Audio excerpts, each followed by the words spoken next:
But tell me, what's it like being out of the bubble and back to some sort of normality for you? Do you know what? It's funny. When we were in the final few couples, it was obviously, I'm really grateful for the experience, but you're kind of third wheeling if you get left. If Paige goes to the beach or I go to the beach, you're third wheeling for about an hour. So we were kind of ready to go outside, do all of the things we wanted, and we're itching to do a proper date where there was no cameras, and there's loads of cool stuff that we've got planned. So yeah, we were ready, but it was an amazing experience. I can actually imagine when you are, you know, I seen the date they had on this gorgeous yacht or a boat, and you must be so aware when you're kissing them that everyone's watching you and the noises you make. You must be, Adam, you must be so conscious of those moments. Do you know what? It was really funny.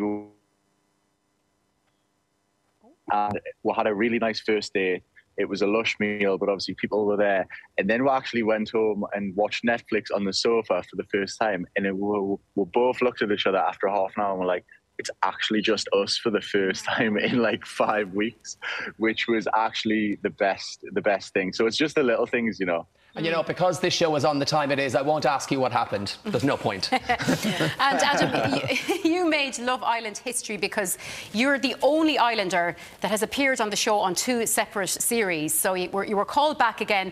How did you feel when the producers phoned you up and asked you back on the show? Were you surprised, or what were you like, what's this about? How did you feel?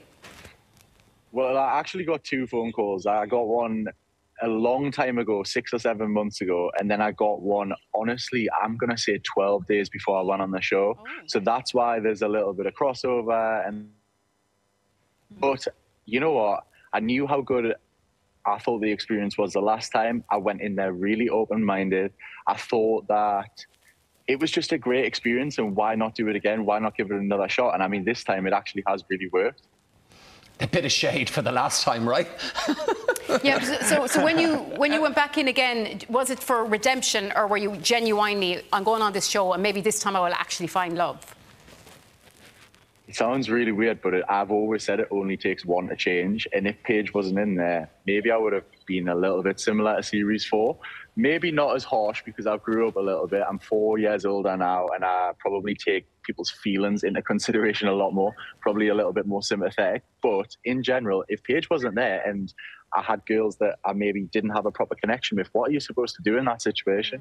You know, and I think you said the word there is growth. I think we've seen 2 versions of you, Adam. The first one we met in 2018 when you went on the show the first time proved to be, quite controversial. And then a different side to you when you recently entered the villa. Do you put that down to growth, or was that like a conscious decision because you've done it before? No, I'm going to do it this way this time.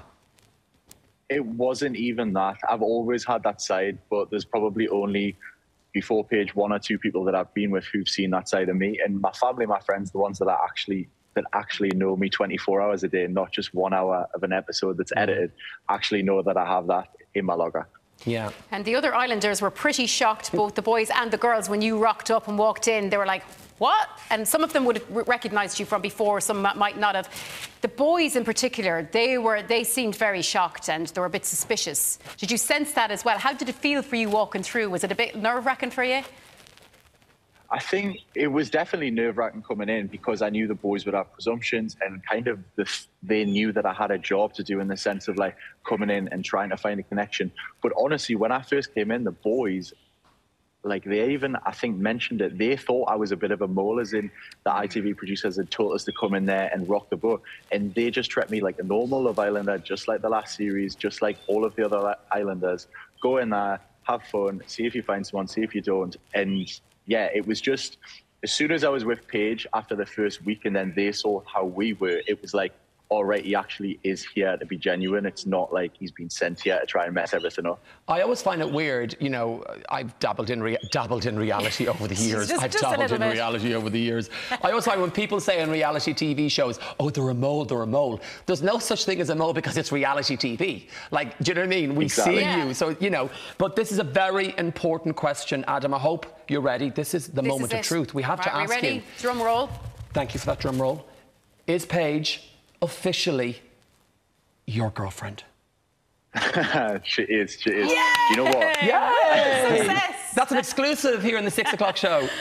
Oh. Yeah, exactly. So you are probably the first people to hear about it, but I wanted to ask her. It's way more my style, and because of because I went on the show for the second time, and because I think I played up at the cameras the first time in series 4, I wanted to ask her when it was just us, when there was no cameras, so she really knew how real it was.